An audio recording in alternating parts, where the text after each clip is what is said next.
Analog horror is one of my favorite kinds of horror.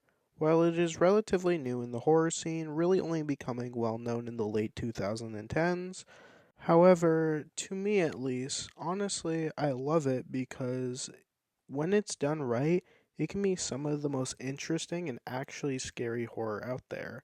I am a fan of horror in general, but what I actually struggle to like about films in the horror genre is that sometimes they seem a little out there and aren't really that scary most of the time. Even in the classic films, I struggle to actually be scared or that disturbed by anything. But with analog horror, they are actually a lot easier to get through, but also I feel more terrified from the creatures in it.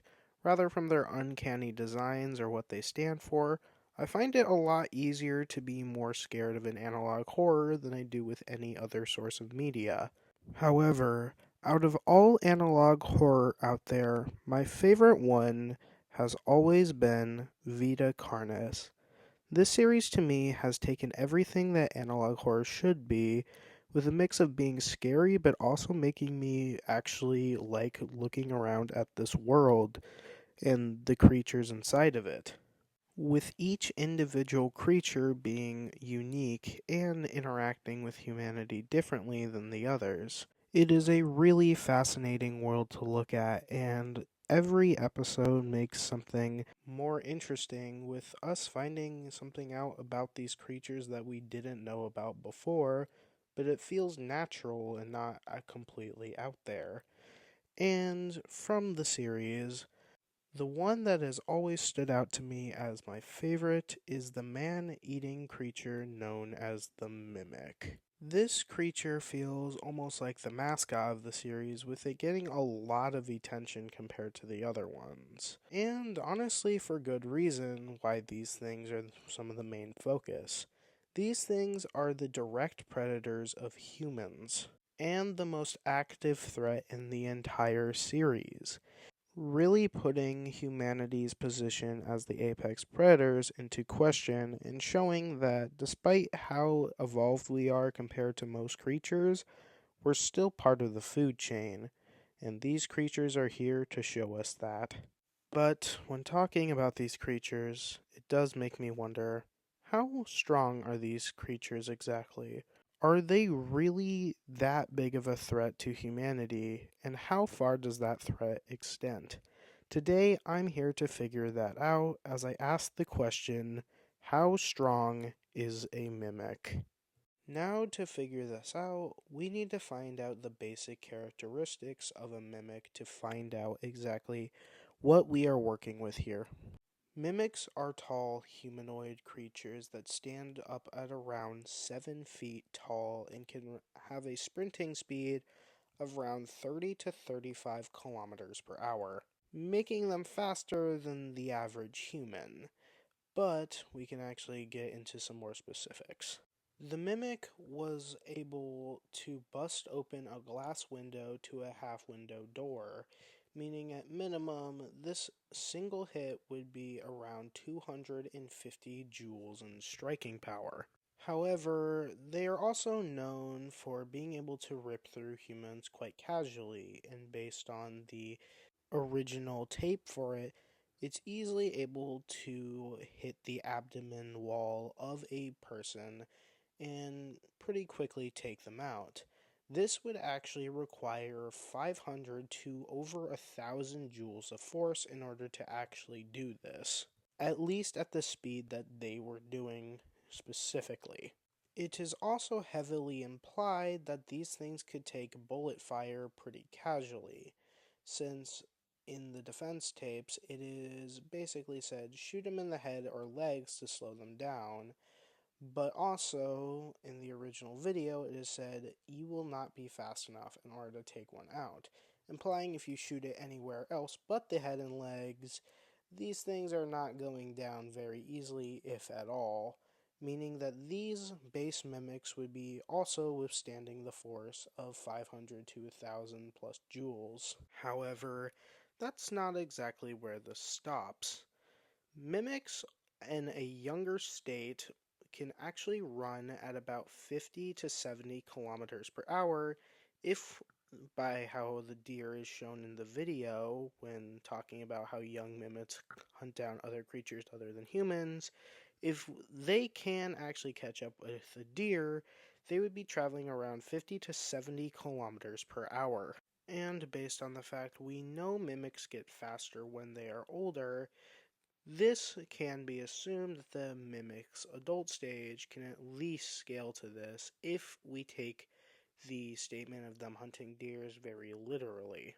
Meaning, at the low end, with impact force, with their speed and size, mimics would be striking with a force of over 3,900 joules, or a lower end street tier levels of power. And at a high end, if we take their max possible speed, a mimic would be able to dish out around 6,400 joules of force, or middle and street tier level. So this is also the maximum we seem to be able to get for the normal mimic, but there is a little more. Now we get to talk about the elder mimic, the final and strongest evolution of the mimic. Elder mimics are highly advanced from the normal mimics, with these things getting around 10 feet tall in height and being able to run over 40 plus kilometers per hour. To what extent is unknown, so anywhere from 41 to 49 kilometers per hour seems about right. Although, obviously, due to the previous scaling to the young mimic, we can get to 50 to 70 kilometers per hour in speed, and maybe even faster because the elder mimic is faster than the normal mimic, so perhaps it would get even higher, but to what degree would be unknown. However, due to how little we've seen of them, they haven't done that much in terms of actual strength feats, but we see them break down a wooden door with a wooden beam blocking it, which would take approximately 1,000 to 2,000 plus joules of force in order to actually do this. Not to mention, elder mimics have much tougher skin than the normal mimics, other than their face. With bullets at this point basically doing nothing to their body, obviously they would scale over the 500 to 1,000 joule level durability from before, but getting into why this thing is so much stronger, let's look at its impact force with its strikes and speed, with a low end of this actually equating to about over 11,000 joules of force, or obviously high end street tier, to 19,000 joules, which is wall level. However, there is more to go over when it comes to these creatures. While we haven't seen much of them, to make this more interesting, let's scale this to the highest possible potential that these things could actually get to. While this may not be completely accurate to how strong these things truly are, to make this more fun, we can actually scale these things higher based on some statements in the series. When it comes to elder mimics, it is said that in legend the cultists believe that these things were God's ultimate warriors, meaning they could potentially scale above some of the other meat creatures, and the closest thing that we could reasonably scale it to is the meat snakes, which a normal meat snake has the ability to casually withstand temperatures of around 3,000 degrees Celsius, with its maximum limit being 5,000 degrees Celsius. However, since the elder mimic should have stronger skin than this due to being, well, an elder mimic, this would actually be more comparable to the elder meat snake, which in comparison is stated to be much tougher than the normal skin of a meat snake,